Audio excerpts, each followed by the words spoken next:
26 सितंबर अंतर्राष्ट्रीय अनुवाद दिवस के रूप में प्रतिवर्ष पूरे विश्व में मनाया जाता है। अनुवाद आज की ज़रूरत है, आवश्यकता है। आज की व्यवस्था में एक सशक्त साधन है जिसके माध्यम से अद्यतन अधुनातन ज्ञान का आदान प्रदान किया जा सकता है। अनुवाद निश्चित रूप से एक साधना है। अनुवाद के विषय में कहा यह भी जाता है कि वह कला है, शिल्प है, विज्ञान है और वस्तुतः वह एक शास्त्र भी है। अनुवाद का इतिहास इस बात का प्रमाण है कि पूरे विश्व में अनुवाद और अनुवादकों को बहुत सम्मान की दृष्टि से नहीं देखा जाता था। अनुवाद को दोयम दर्जे का कार्य कहा जाता था। और यही नहीं, अनुवाद को पाप भी कहा गया। ट्रांसलेशन इज ए सिन। अनुवादक को प्रवंचक कहा गया। Translator is a traitor. और अनुवाद के विषय में यह भी कहा गया कि it is next to impossible, यानी अनुवाद असंभव से भी आगे की बात है। किंतु ऐसी चुनौती भरी, ऐसे तमाम आरोपों से युक्त एक यात्रा, सुदीर्घ यात्रा अनुवाद और अनुवादकों ने पार की और अपनी प्रासंगिकता को, अपनी महत्ता को सिद्ध किया। आज की दुनिया में, आधुनिक भारत और आधुनिक विश्व में अनुवाद एक सेतु के रूप में, एक ब्रिज के रूप में, पुल के रूप में अपनी पहचान बना चुका है। यह पुल भाषा की दृष्टि से ही नहीं, यह तमाम अनुशासनों और उन अनुशासनों की विषय वस्तु की दृष्टि से भी, यह पुल संस्कृति के आदान प्रदान की दृष्टि से और रोजी रोटी, रोजगार के लाभ की दृष्टि से भी महत्वपूर्ण बन गया है। अब अनुवाद वस्तुतः एक साधना है और अनुवादक साधक है। यह साधना केवल भाषा की, भाषाई अवयवों की नहीं होती, अपितु यह साधना संस्कृति की भी होती है। यह साधना मूल्यों की भी होती है। यह साधना प्रकृति की, प्राकृतिक सौंदर्य की और यहाँ तक के लोकहित, जनहित और परहित के संदेश की भी साधना है।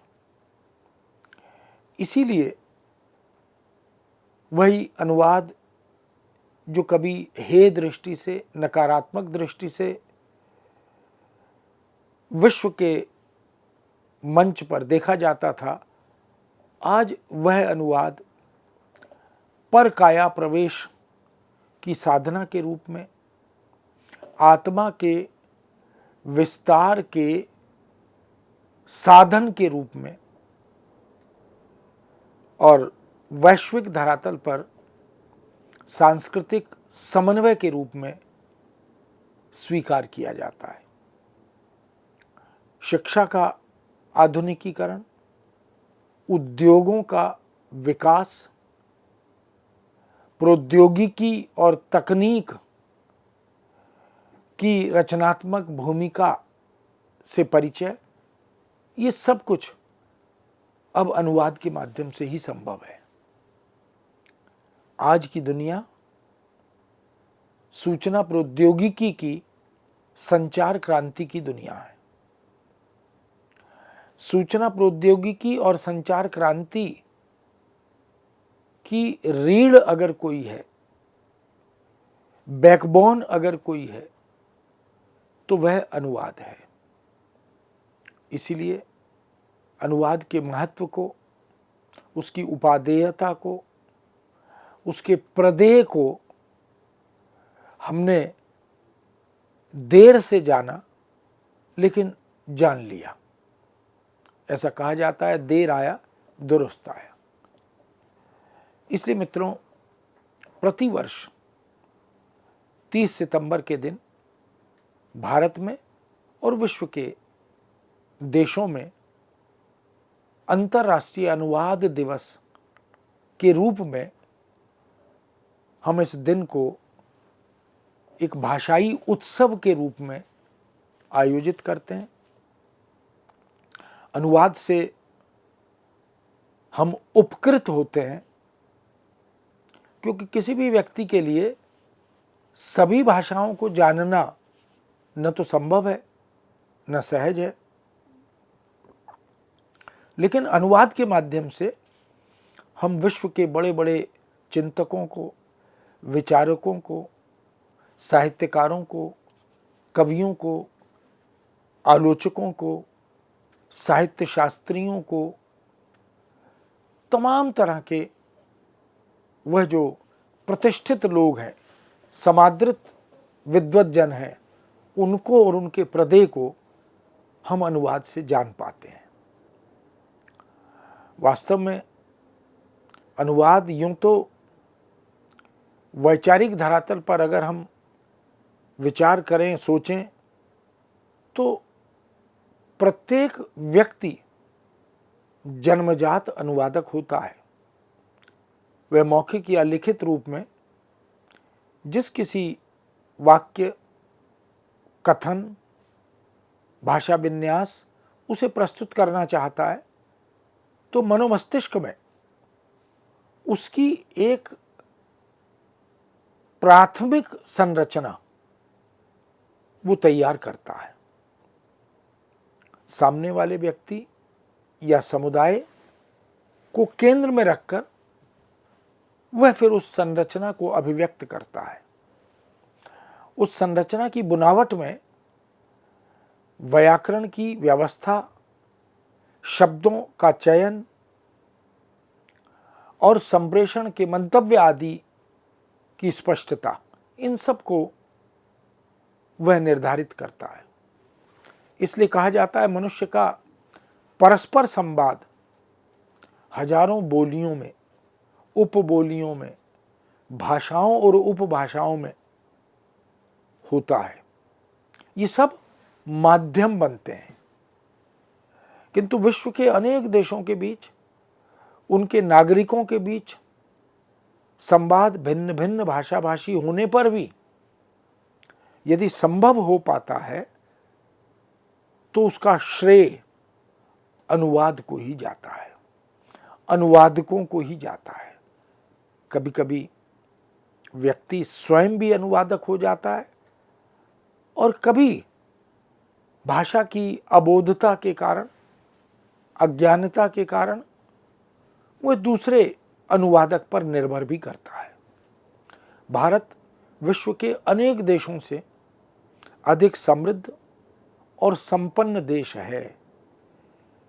इसलिए है क्योंकि यहाँ लगभग 1600 से अधिक भाषाओं, उपभाषाओं का, बोलियों, उपबोलियों का लिखित और मौखिक रूप उपलब्ध है, और परस्पर संवाद का सशक्त माध्यम इन भिन्न भिन्न भाषाभाषियों में, अलग अलग राज्यों में, अलग अलग समुदायों में जब संवाद होता है, तो अनुवाद के माध्यम से ही होता है।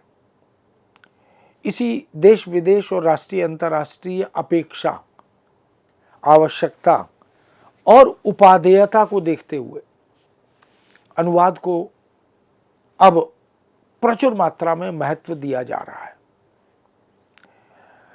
वह शताब्दियों पूर्व जिस श्रेय का अधिकारी था, वह श्रेय उसे एक लंबी संघर्ष यात्रा के बाद प्राप्त हो पाया। इसलिए स्रोत भाषा में उपलब्ध ज्ञान संपदा के आदान प्रदान का सशक्त माध्यम और सहज साधन अनुवाद को मानते हुए अब पूरी दुनिया प्रतिवर्ष 30 सितंबर को अंतर्राष्ट्रीय अनुवाद दिवस भी मनाती है। इस पावन पुण्य पर्व का आयोजन भी करती है। हम सोच सकते हैं कि वही अनुवाद जो कभी दोयम दर्जे का हेय कृत्य का भागी बनता था, जिसे कभी पाप और प्रवंचना से जोड़ा जाता था, आज उसे हम उसकी महत्ता और उपादेयता के संदर्भ में स्मरण कर रहे हैं, नमन कर रहे हैं। पूरे विश्व की संवाद भाषा अर्थात अनुवाद के प्रदेय को, उसके रचनात्मक भूमिका को, वैश्विक विकास और उन्नयन में उसकी महत्ता को उद्घाटित करने के लिए ही पूरा विश्व, पूरी दुनिया अब 30 सितंबर के दिन प्रतिवर्ष अंतर्राष्ट्रीय अनुवाद दिवस को विश्व भाषाओं के उत्सव के रूप में हर्षोल्लास के साथ, आनंद के साथ आयोजित करती है और अनुवाद और अनुवादकों के प्रदेय को नमन करती है। वास्तव में आज विश्व के चहुमुखी और बहुमुखी विकास के अंतर्गत अनुवाद बहुत महत्वपूर्ण भूमिका निभा रहा है। अद्यतन अधुनातन मशीनों के साथ, उपकरणों के साथ और जो ऐप विकसित किए गए उनके साथ अनुवाद ने अपनी एक विशिष्ट जगह, एक विशिष्ट स्थान बना लिया है। संयुक्त राष्ट्र संघ की महासभा ने 24 मई 2017 को एक संकल्प पारित किया था और प्रतिवर्ष 30 सितंबर को अंतर्राष्ट्रीय अनुवाद दिवस मनाने का आह्वान करते हुए यह अत्यंत महत्वपूर्ण स्वर्णिम निर्णय लिया गया था। यानी कुल मिलाकर आज अगर हम देखें तो लगभग 7 वर्ष से अधिक समय अंतर्राष्ट्रीय अनुवाद दिवस के आयोजन का हो चुका है। दुनिया के अनुवादकों को अनुवाद कर्म को नमन करते हुए उनके अवदान का पुण्य स्मरण इस दिन किया जाता है। बाइबल के अनुवादों और अनुवादकों के प्रति कृतज्ञता व्यक्त करने के लिए इस दिवस का आयोजन किया जाता है। सृष्टि सभा के जन्म से ही, भाषा के जन्म से ही अनुवाद की आवश्यकता महसूस करती है। यानी ये संसार जब से भाषा को ईजाद किया गया, खोजा गया, तभी से अनुवाद की उपादेयता, आवश्यकता और उसकी प्रासंगिकता का बोध करती है। यह आज के आधुनिक युग में न केवल प्रासंगिक है बल्कि अपरिहार्य भी बन गई है। किसी भी समाज या देश का चहुमुखी और बहुमुखी विकास अनुवाद के बिना अब संभव ही नहीं है।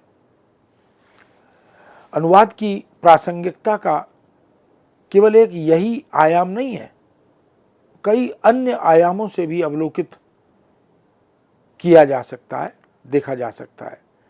अनुवाद और देशज भाषाओं के परस्पर आदान प्रदान को, भाषाओं को विलुप्त होने से बचाने के उद्देश्य के लिए यह दिवस सहर्ष सगर्व मनाया जाता है। यानी भाषाओं की संपदा के परिरक्षण का लक्ष्य भी इसी विधा के माध्यम से और इस दिवस के आयोजन के माध्यम से साधा जाता है। अनुवाद शब्द अनु जमा वाद से बना। संस्कृत व्याकरण के अनुसार वद धातु का अर्थ है बोलना या कहना। वद धातु में यह प्रत्यय जुड़ने से यह भाववाचक संज्ञा बन जाता है, जिसके जुड़ने के बाद शब्द का अर्थ हो जाता है कहने की क्रिया या कही गई बात। वाद से पूर्व अनु उपसर्ग जुड़ने से, प्रीफिक्स जिसको कहते हैं, अनुवाद शब्द बना। सामान्यतः अनु उपसर्ग का अर्थ पीछे या बाद में है, अतः इसका शाब्दिक अर्थ हुआ किसी कही हुई बात को बाद में पुनः यथासंभव यथावत कहना, पुनर्कथन करना, यही अनुवाद है। The translation, international federation of translation, जिसको FIT कहा जाता है, इंटरनेशनल फेडरेशन ऑफ ट्रांसलेशन ने 1953 में अपनी स्थापना के समय से ही अनुवाद दिवस को सेंट जेरोम के सम्मान और भाषाविदों के अपने समुदाय और अनुवाद के पेशे का समर्थन करने के उपाय के रूप में मनाना प्रारंभ किया था सन 1953 में। हालांकि 1961 तक इसे धार्मिक तौर पर मनाया जाता था क्योंकि सेंट जेरोन बाइबल के अनुवादक थे, लेकिन बाद में 1991 में FIT ने इसे अंतर्राष्ट्रीय अनुवाद दिवस, इंटरनेशनल ट्रांसलेशन डे का नाम दिया। 2020 में यह थीम, यह उद्देश्य निश्चित किया गया कि हम अनुवाद को चहुमुखी और बहुमुखी विकास का एक सशक्त उपकरण बनाएं। प्रतिवर्ष अंतर्राष्ट्रीय अनुवाद दिवस का उद्देश्य यह तय किया गया क्योंकि थीम ऑफ द प्रोजेक्ट यह निश्चित किया कि finding the words for a world in crisis, अर्थात संकट में दुनिया के लिए शब्दों की तलाश करना। और हम जानते हैं कि अनुवाद स्रोत भाषा के साथ साथ लक्ष्य भाषा की शब्द संपदा की भी साधना करता है। वह सटीक, उपयुक्त और सार्थक शब्दों का चयन इस यात्रा के माध्यम से करता है।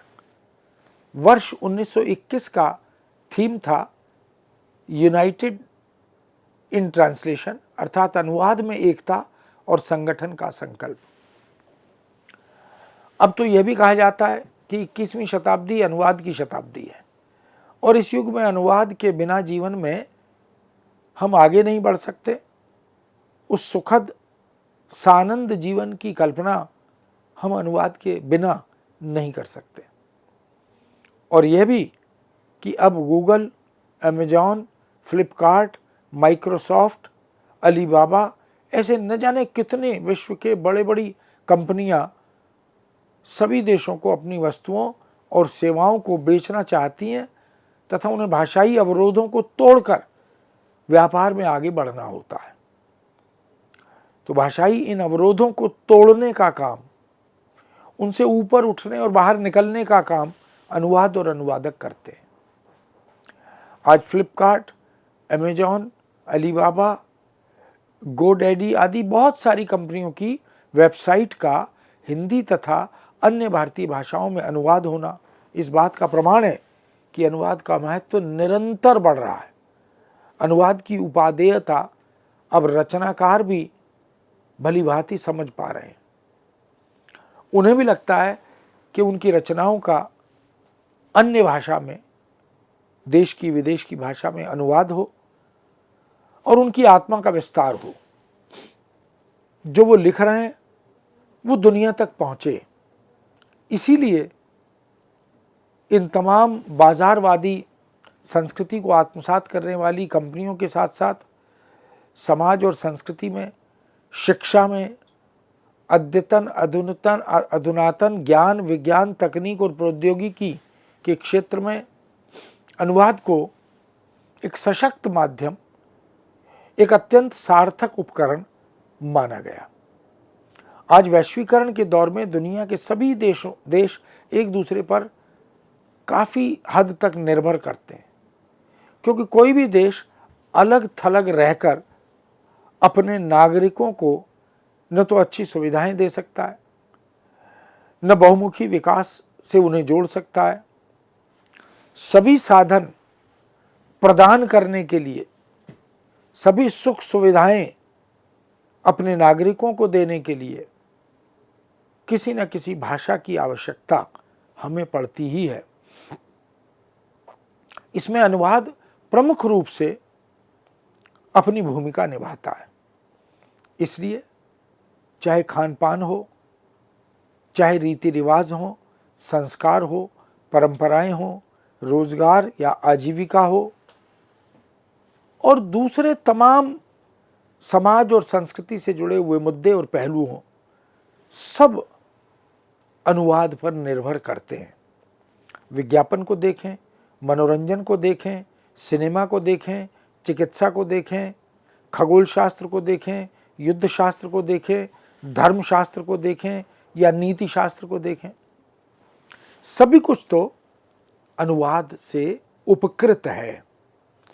इसलिए आज भूमंडलीकरण के इस दौर में, वैश्वीकरण या ग्लोबलाइजेशन के इस दौर में, विश्व के सभी देशों के राजनेताओं, चिंतकों, विचारकों ने, शिक्षाविदों ने, पत्रकारों ने विभिन्न अंतर्राष्ट्रीय, राष्ट्रीय तथा क्षेत्रीय मंचों के कार्यक्रम में जाने के लिए अनुवादकों तथा दुभाषियों की आवश्यकता महसूस की है। सभी देश अपने यहाँ अनुवाद और निर्वचन को निरंतर बढ़ावा दे रहे हैं, महत्व दे रहे हैं, और उसके माध्यम से अपनी रचनाओं को लेकर वह भी विश्व मंच पर पहुंचने का प्रयत्न कर रहे हैं। संस्कृत का यह अनुवाद शब्द हिंदी में आकर भाषा अनुवाद कहलाने लगा। भाषा अनुवाद अर्थात किसी एक भाषा में कही गई बात को बोलचाल की प्रचलित भाषा में पुनः कहना, व्यक्त करना। इस तरह पारिभाषिक रूप से अनुवाद का अर्थ हुआ किसी एक भाषा की किसी उक्ति या कथन विशेष को, उसके अर्थ को अक्षुण्ण रखते हुए दूसरी भाषा यानी लक्ष्य भाषा में यथासंभव, यथावत या मूल भाषा के शब्दों के स्थान पर अनुवाद का अर्थ डालते हुए, समतुल्य शब्दों का प्रयोग करते हुए वह एक नई संरचना तैयार करे। इसलिए मूल भाषा के शब्दों के स्थान पर लक्ष्य भाषा के शब्दों का प्रयोग करते हुए अनुवाद को सार्थक बनाए। भाषा के शब्दों में प्रकट करना भारतीय दर्शन, मीमांसा, उपनिषद, वैदिक साहित्य, इन सब में छाया, भाषा, टीका, व्याख्या, भाषा अनुवाद, भाषांतरण, तर्जुमा, उल्था, ऐसे न जाने कितने शब्दों का प्रयोग एक सुदीर्घ यात्रा पूरी करते हुए अनुवाद और अनुवादकों ने किया है। पारिभाषिक शब्द अनुवाद के रूप में स्वीकृत और मान्य हो गया। यानी अंततः हमने उल्था, तर्जुमा, टीका, अंतरण, रूपांतरण, भाषांतरण, इन सब शब्दों के भाव को सुरक्षित रखने वाला एक शब्द अनुवाद हमने अंततः तकनीकी दृष्टि से स्वीकार कर लिया। हिंदी में अनुवाद शब्द का प्रयोग अंग्रेजी के ट्रांसलेटर शब्द से होता है, उसी से लिया जाता है, और वस्तुतः लैटिन भाषा से आगत यह शब्द अब ट्रांस तथा लेशन के योग से व्याख्यायित भी किया जाता है। ट्रांस का अर्थ है पार और लेशन का अर्थ है ले जाना, जो कि लैटिन भाषा का प्रयोग है। अर्थात कोई एक वस्तु जो इस पार है उसे उस पार ले जाना, जो इस भाषा में है उसे उस भाषा में ले जाना। इसलिए ट्रांसलेशन का अर्थ व्यापक हो गया। मित्रों, इस दृष्टि से हम देख सकते हैं कि अनुवाद ने अपने रूप को, स्वरूप को, अर्थ को और सार्थकता को समसामयिकता के परिप्रेक्ष्य में परिवर्तित किया, उपादेयता को सुनिश्चित किया, और आज हम देख सकते हैं कि पूरा विश्व अनुवाद प्रेमी हो गया, अनुवाद से उपकृत होने के लिए लालायित हो गया। इसीलिए अंतर्राष्ट्रीय अनुवाद दिवस की परिचर्चा अब की जाती है। इस विषय को यहाँ विराम देते हैं पुनः आपके समक्ष उपस्थित होंगे। आज्ञा दीजिए। नमस्कार।